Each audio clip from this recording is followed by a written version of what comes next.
Welcome, everyone. It's Tuesday already. Lord, loyalty, loyalty, but loyalty to who? Loyalty to self. When you have created something deliberately, remain loyal to the unseen thing that you have created. How does one remain loyal to it? By knowing and trusting that what you call that thing that was unseen, you have called it and it is coming into the realm of the seen.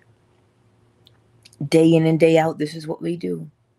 We call those things that are not as though they were, and they become. You notice it doesn't say we call those things that are not, and sometimes they become. It says we call those things that are not as though they were, and they become. So, for instance, if we entertain worst case scenarios, what are we doing? Calling those things that are not as though they were. And we know how it finishes, don't we? Be wise when you are creating.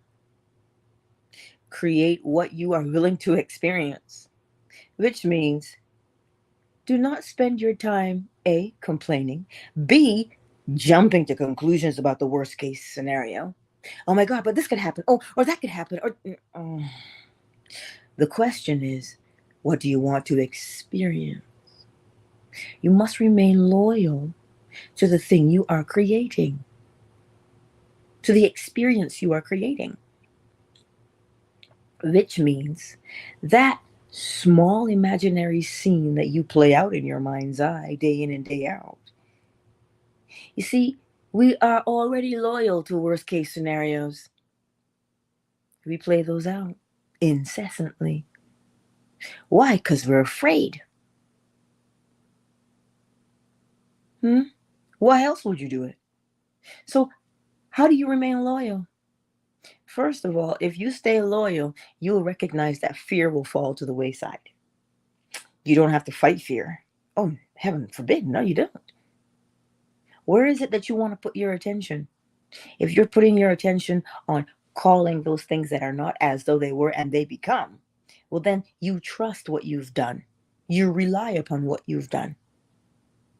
And then what happens? Well, it becomes. So that means you don't have to fret. You don't have to jump to worst case scenarios. You see, it is, we take it for granted when we have these wayward thoughts. We take those for granted. The moment you become aware of what you're doing, hear me. The moment you become aware of what you're doing, that's when you've got to pay attention most of all. Because it's one thing, if you're sitting there in your quiet time and you hear the birds chirping and then you remember, oh my God, I didn't do this. Oh my God, I forgot to do that. Those are thoughts. And you are aware of them because you said to yourself, oh no, I forgot to turn off the stove. You became aware.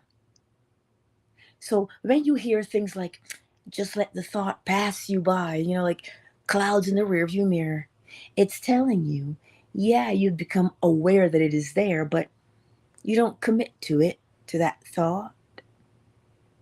See, that part is loyalty as well. It means if you say you're going to sit here and commune with yourself, you're loyal to that time, meaning you love that time. You make time for that time.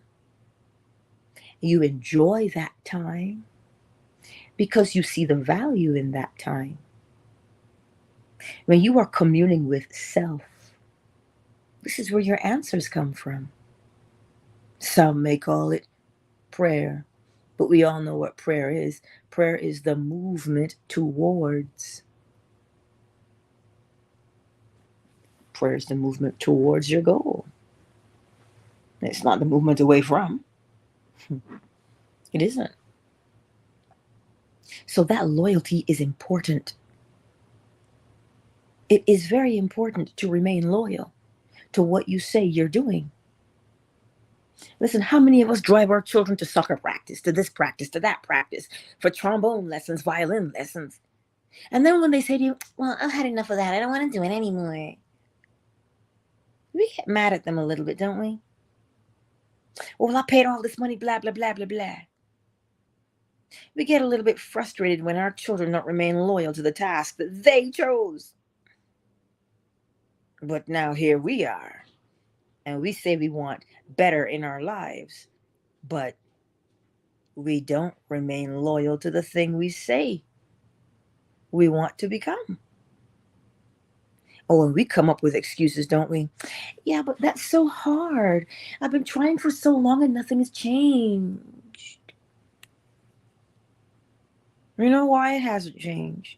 Because we have not remained loyal. And some people say, oh, so now you're blaming the person who wants to change? No, there's no blame. There's no guilt. There's no shame. There is simply recognition. What have you been doing? If you say you are changing into this new thing, well then, how can you stop and look back and say, well, am I done? Am I there yet? Are you what you say you wanted to become? If the answer is no, well then, remain loyal until you become it. Because once you become it, you just end up doing it. But there is that time, that space, that interval. Neville's word, interval. It's that interval between the old and the new. And you know what that interval is, yes? Practice. That's the interval. But what are you going to practice?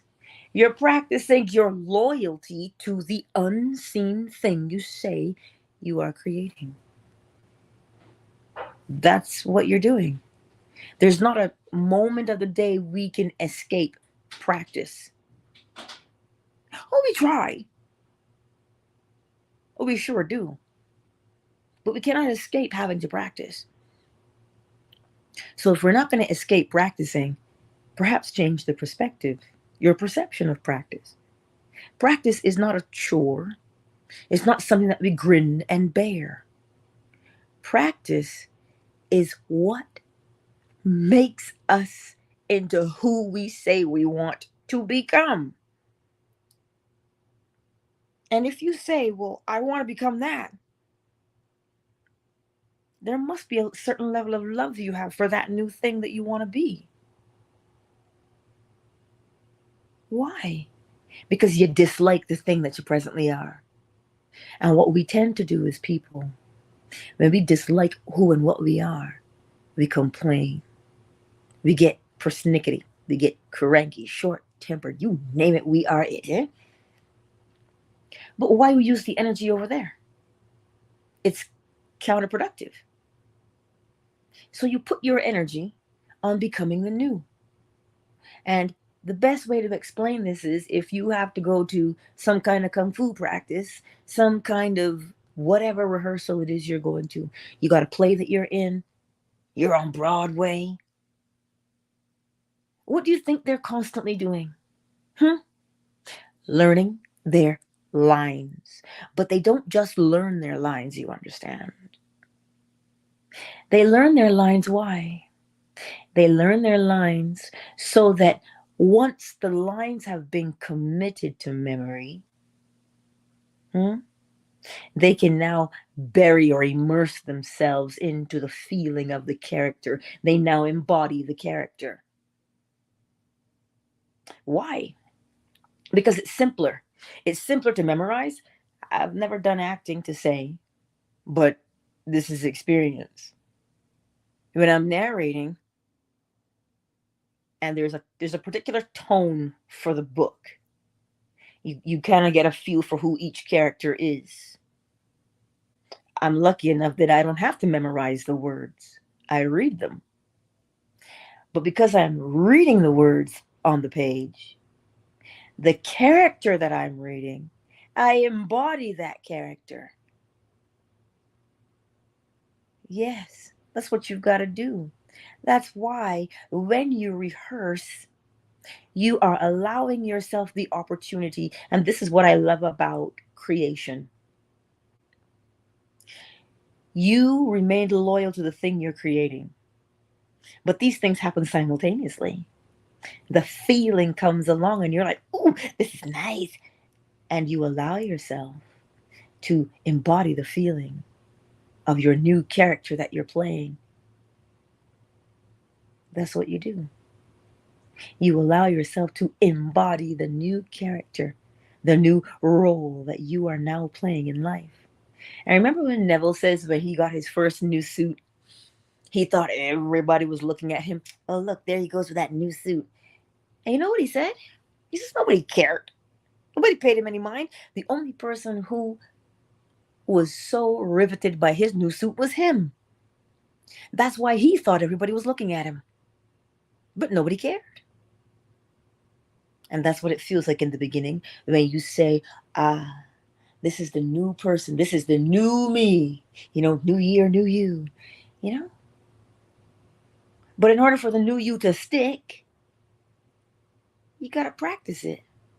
Until you don't practice anymore, you just embody. You ever watch a show and you were so invested in the characters? You know it's a movie. You know it's a TV series. Of course, you know this. You're the one watching it. You are fully aware that that's what it is. But somewhere along the line, you became convinced that this character was for real. When you call them cult classics, or you have all these fan groups for particular shows. That's the point right there. You watched that series, that movie, and you became committed to the role that they played. Why? Because the actor was worth his salt, worth her salt. They convinced you. Listen, if they were the villain and you saw them outside, it kind of trips you out and you're like, oh, I didn't like your role. And sometimes you have a hard time differentiating between the role they played and who they are in the real world. Oh, we've all done it. And if they were the hero, well, then you know what it's like to see an Aquaman in real life, a Spider-Man in real life, Thor in real life. You're like, oh my God. Superman, you're like, oh my God, we love you, Superman. Dude, his name is Henry. But to the rest of the world, he'll always be Superman because that is the role. And here's the thing. He played that role so well. It's hard to put him into any other role because the world won't see him. They see Superman because he convinced you that that's what he was. So, in other words, he was loyal. He committed himself to the role. Now, when the role was done and he hung up his Titan capes, there was a collective groan in the world that said, oh no, nobody else can be Superman. So you see, loyalty to the role. Shakespeare said, the world is a stage, and we're all merely actors upon it. So with that in mind, when you rehearse your role in your mind's eye,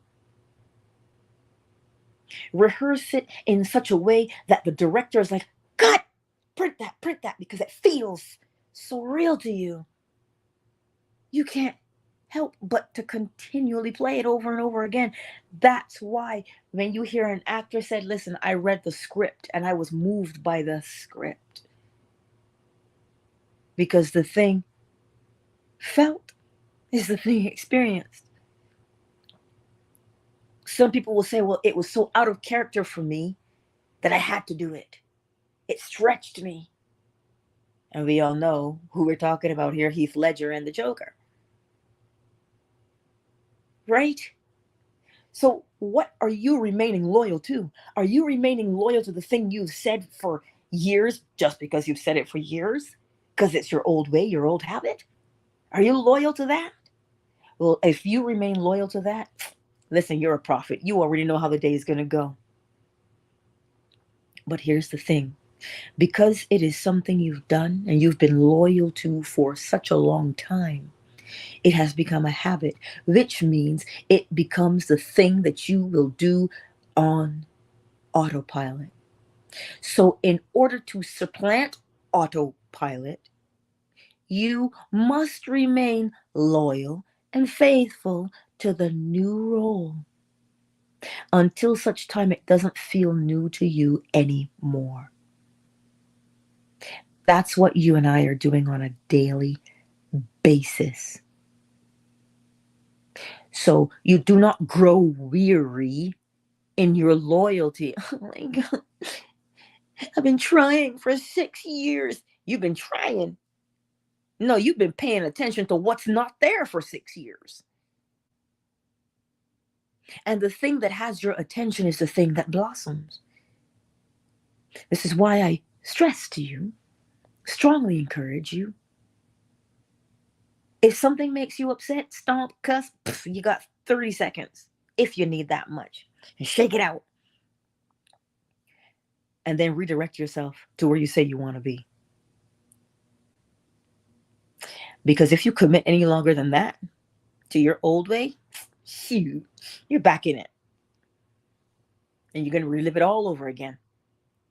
I don't make the rules. This is the way. This is the nature of humanity. It is law. The thing you spend your time pondering about, especially if there's some kind of an emotional attachment to it, well, that's what you're going to do. How many of us argue with people in our mind's eye?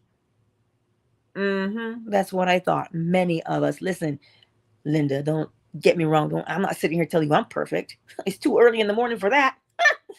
I am telling you I know what I'm talking about. When I sit here and I'm communing with myself and I say, oh, this heifer. Oh, you just pissed me off. Who do you think you are? Who do you think you are talking to me like that? You think I'm rehearsing that cuss out because I don't think it's going to happen? No, I'm practicing because I know it is inevitable. Just let me see this heifer. Yes. See what we say? But if I say to you, sit there and commune with yourself and toy with the idea and answer the question of, oh, what would it be like if I were a world-renowned author? What would it be like if I was uber successful at what I love doing? What would it be like if I traveled the world and met so many cool people? What would that be like? If I ask you to do that, you tell me, oh, please. I'm just playing around. I'm just fooling myself. No, you're not. You're doing the exact same thing as you just were cussing out the other person in your mind. They're both happening in your imagination. The problem is you give one more merit than you give the other. You believe in one more than you believe in the other. You think you're doing child's play by imagining what your world would be like if you were the man or the woman you wanted to be. So instead, you are playing out the other thing in your mind's eye of what you know you are. And then we will have the audacity to say, what? People always argue with me. Why do I always seem to be in an argument sometimes? Because you are always arguing. So if you spend time doing the other thing and not judging it as folly, when in actuality, you're already doing it, but in the other direction. You want conflict out all day, every day? Fine. Carry on the arguments in your head. Oh, but Angela, you don't know what they did to me. You don't know the injustice. Do I need to know the injustice? I need to know one thing. You want to keep it? Well, carry on if you want to keep it. But if you want to be free of it, free yourself. Well, En Vogue told us how to do it. Free your mind and the rest will follow. Oh, but we think that's just something funky to sing. Hmm? That's why a story can enter into the lowliest door. We've heard that song how many times? Free your mind and the rest will follow, and we take it for granted. But if you would do what it says, you change your life. So remain loyal to the unseen thing that you are creating. And how do you remain loyal to it? Keep rehearsing it over and over and over again until it is no longer new, until it becomes old. Because once it becomes old to you, well, then you know it's autopilot, it's second nature. So it is only a matter of mere moments for you to experience it in the outside world. Loyalty. This is key. Practice your loyalty. Look in your life to see where you are already being loyal. Trust me, you are. We can't not be. You are loyal somewhere in your life. Indeed, you are. Is it where you want to be loyal? In other words, is it, have you planted cherries? And are you picking cherries? But did you plant cherries and you're expecting to get grapes? You'll never get grapes, my friend. Ever. Not unless you plant them. So what are you being loyal to? That's what you have planted, and you are pruning it, and you are nurturing it by your attention. You go back to it all the time, and we call it what? Reminiscing. We remember it all the time. We go back to it, and sometimes the things mentally, that because it's the only place you can go back to it. Where else are you going to go back? You have to go back mentally because the universe is a mental creation. So when you go back to it mentally and you reminisce, what are you reminiscing? Remember the state. Every time you reminisce about something, especially when you feel that thing you're so reminiscent of, you're back in the state. And because you are in that state, you are guaranteed certain outcomes that match that state. So if you are going to reminisce, reminisce about the good times. Recall the good times. Why? Because then you remain loyal to the state of good times. And from that state of good time, you can expect good things.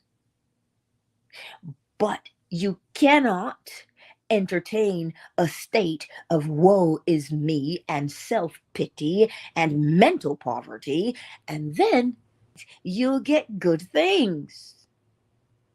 You didn't plant cherries, so you can't pick them. If those are sour grapes that you've planted, well, enjoy your harvest. And I know that's not what you want for your life, is it?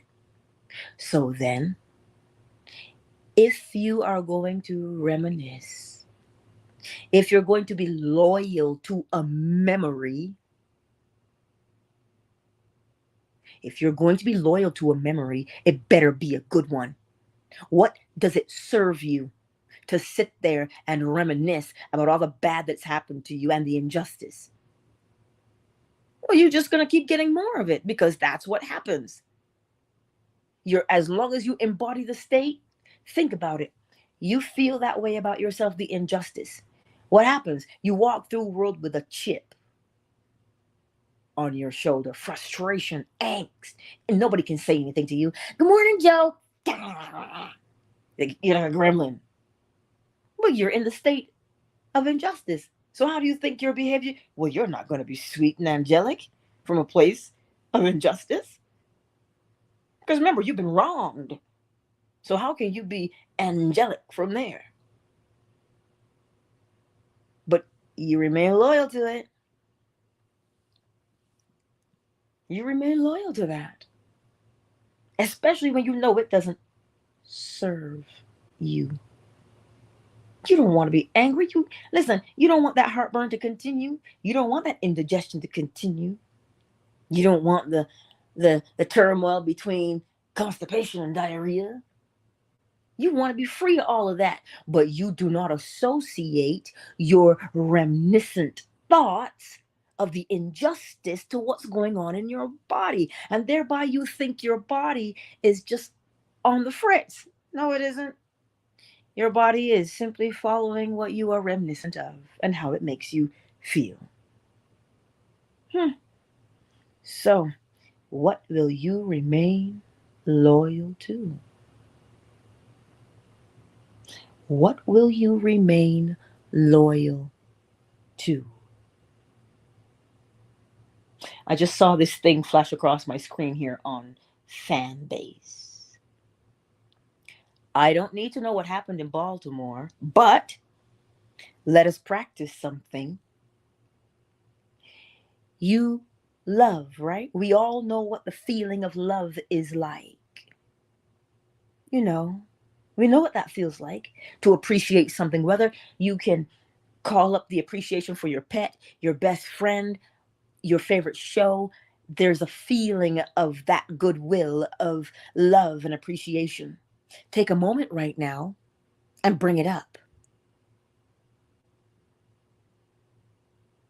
Just take a moment right now and bring up that feeling of love and appreciation. Once you have it, simply in your mind's eye say, Baltimore, this is for you.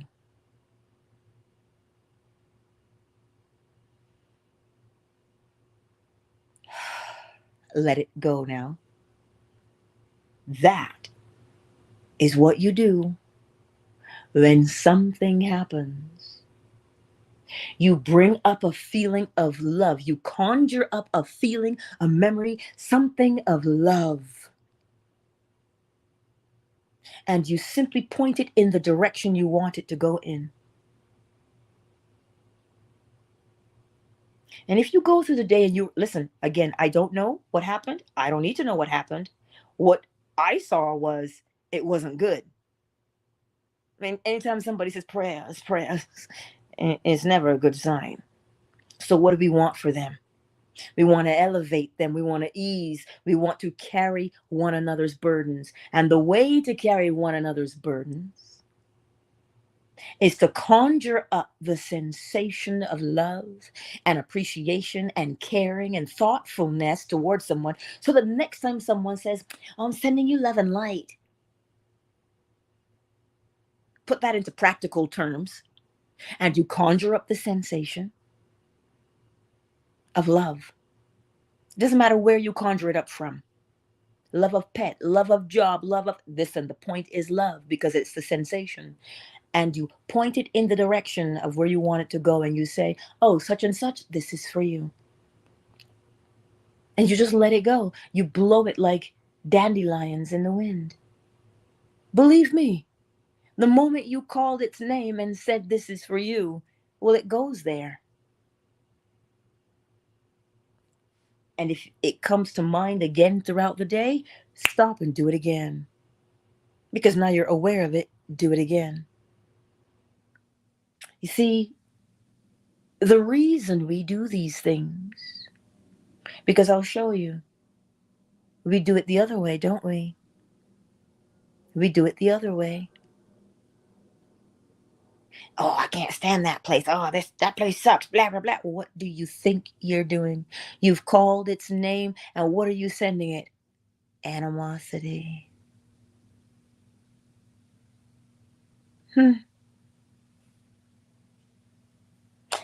If we are loyal to practicing and implementing the law on a daily basis in our lives, we would change the entire thing. After all, the world is a reflection of us. The world is a reflection of us. So remember, yourself. Remember what you're doing. These thoughts don't stay in your brain. Because if they have any kind of a feeling attached to them, you've just projected it outward. Masculine, it is the law of gender. You have just projected it outward. You thought of something, you generated an idea, out it goes into the world. This is why if you walk around in a state of injustice, you are projecting what out into the world? Your pain. But if you walk in a place of love, and I know it seems so kumbaya, but if you walk in a state of love and care and tenderness, sorry, you do that, right? That's now what you're projecting out into the world. But yet we have the audacity to say, be the change you want to see in the world. But yet nobody ever told you how to change. You change what you are aware of. You are aware of. What is it that you're aware of? If I ask you something, well, I don't know. I don't like that. You are aware that you don't like it. Oh, I love cheese. You're aware that you love cheese. So we're always aware. We can't not be. We are always aware that we are. So what will you remain loyal to? Where do your loyalties lie? You know, some of us say, for king and country. We pledge allegiance. We're loyal to our country, but are we loyal to ourselves? Don't let me keep hollering at y'all. Who's here this morning? Let's take a brief moment to welcome everyone, shall we? Oh, hello, Christine. Shea Butter, I see you. Let's go. I see you here on Twitter this morning. It's good to see you all. It truly is. YouTube and Facebook, who's here this morning? Cyber, Jeff, A-Not, you're the ones who've made yourselves known here in the chat. And for the others, I see you. Fanbase, who's here this morning? Oracle Treehouse, Shea Butter, KZ, Joaquin, Terms and Conditions. Hey, Coach. Fawn is here. Mansa, Flo Smiles, Stephanie Darling. Oh,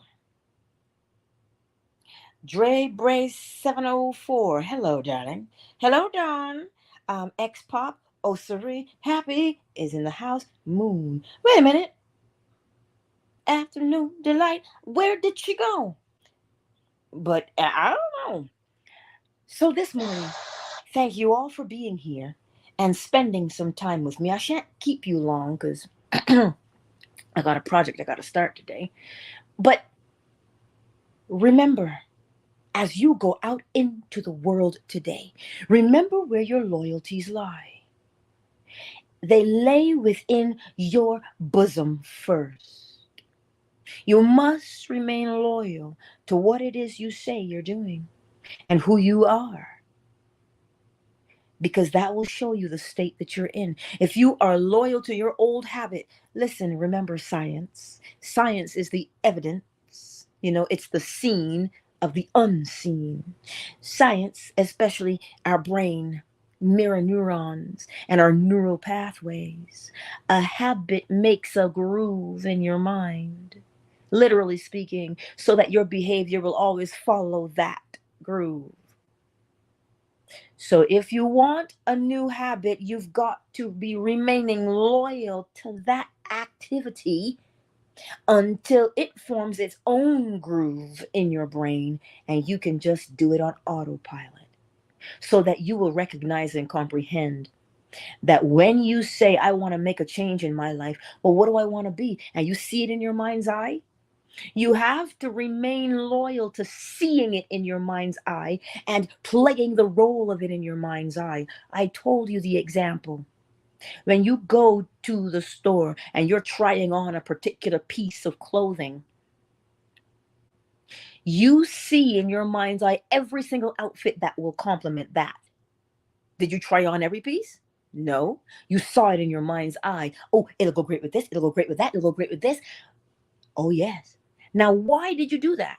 Because when you put it on, It made you feel a particular way when you put it on. And because it made you feel that way, you saw all of the possibilities that it could go to. Well, then the new attitude, the new you that you are trying on, can only be tried on and experienced in your imagination first and foremost. And then all of the experiences, like outfits, show up for you, and you will have seen them. Oh my God, yeah. This one, oh, this one matches that attitude. You see? Try on a new attitude today. And if you like that new attitude, what you gonna do? Remain loyal to it in your mind's eye. Try it on every day. You put it on, you move this way and you move that way. And you say, I like the feeling of this. And as you go out into the world, you move according to the feeling of the state that you occupy. And if you remain loyal to it, all of your outer experiences will conform to match your inner. Leave the house with a scowl on your face and tell me who you'll encounter down the street. Just for shits and giggles.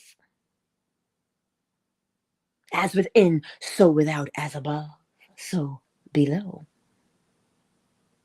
You cannot escape it because it is law. And because we think the thing inside is hidden, you forget you got a face. It's not hidden anywhere, it's all over your face. It's all over your face. That's how come you know who to approach and who to not. That's why we can say things like resting bitch face. But that's what's going on the inside. As within, so without. I digress. Anyhow, as you hear the bowl this morning, you may get bird song. I don't know how he feels right now because he's in the closet. But as you hear the bowl this morning, if you're driving, this conversation is not for you. Focus on the road. Bring up within you that new attitude, that new personality, that new role that you're trying on. Bring it up. That new man or woman you say you want to be. Bring it up and entertain the idea of, what would it be like if I was this new man or woman and I walked into the room? How would they respond? Well, I'd want them to respond like this, and begin to act it out in your mind's eye. Feel it in your mind's eye. If your mind wanders from that feeling and that role that you are playing, bring it back. The bowl only lasts for about 3.5 to 4 minutes. Can you hold it for that long? So that now, when you go out into the rest of the world today, what's in your mind? What's in your heart? You've chosen to be loyal to your new self, that you say, this is the new me. And you've tried it on and you like the way it feels. And of course, you think that everybody can see that it's new. But nobody cares that it's new. You only think they do. The one person that should care is you. Remain loyal to that. Let me get the bowl.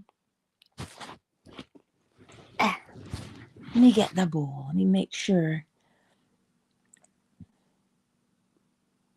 that I'm not there you go. I caught it in the chat. One moment, please.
Countdown initiated.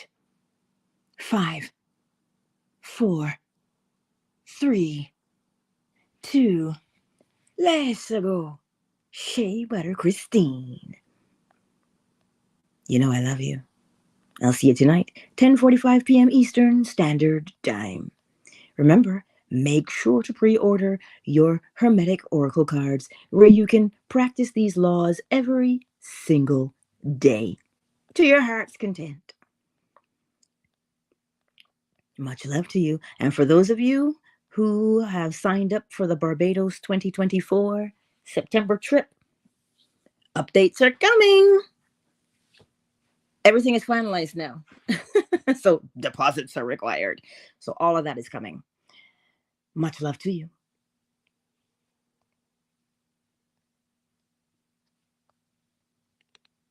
Twitter is closed. YouTube, Facebook, I love you. Thank you for being here. Cyber, Jeff, Anot. Thank you all for being here. Those of you who've made yourselves known in the chat, as well as the others. I will see you tonight, 10:45 p.m. Eastern Standard Time for the lecture. I don't remember which one it is, but it's there. So I'll see you tonight.